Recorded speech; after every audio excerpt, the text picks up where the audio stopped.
एक औरत घबराई हुई नजरों के साथ अचानक मर्दों के बाथरूम में घुस आती है।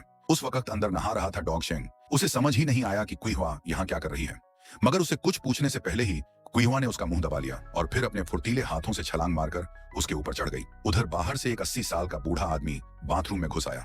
पर्दे के पीछे पानी की आवाज सुनकर गुडान को लगा कुइहुआ वहीं छुपी है। वो जमीन पर लेटकर झांकने लगता है, लेकिन अंदर तो सिर्फ डॉग शेंग नहा रहा था। निराश होकर गुडान आगे बढ़ गया। जैसे ही वो गया, डॉग शेंग ने जल्दी से कुइहुआ को नीचे उतारा और पूछा कि ये सब क्या चल रहा है। तब जाकर सच्चाई सामने आई।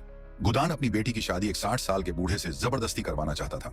कुइहुआ को यह मंजूर नहीं था, इसलिए वो किसी भी तरह से वहां से भाग निकली। लेकिन लालच में अंधे गुडान के लिए यह आसान कहां था कि वो उसे यूं ही जाने दे। यही वजह थी कि दोनों के बीच एक जबरदस्त पीछा करने की जंग शुरू हो गई। कुइहुआ की कहानी सुनकर डॉग शेंग का दिल पसीज गया। वो उसकी मदद करना चाहता था, लेकिन कुइहुआ उसे मुसीबत में नहीं डालना चाहती थी। वो बाथरूम से बाहर निकल गई, सोचते हुए कि शायद उसका बाप अब दूर जा चुका है। लेकिन किस्मत को कुछ और ही मंजूर था। अगले मोड़ पर दोनों आमने सामने आ गए। जोरदार बहस छिड़ गई। कुइहुआ की चीखें सुनकर डॉग शेंग रहा नहीं गया। वो दौड़कर आया और कुइहुआ का साथ दिया। यही एक छोटी सी घटना कुइहुआ की पूरी जिंदगी बदल देने वाली थी।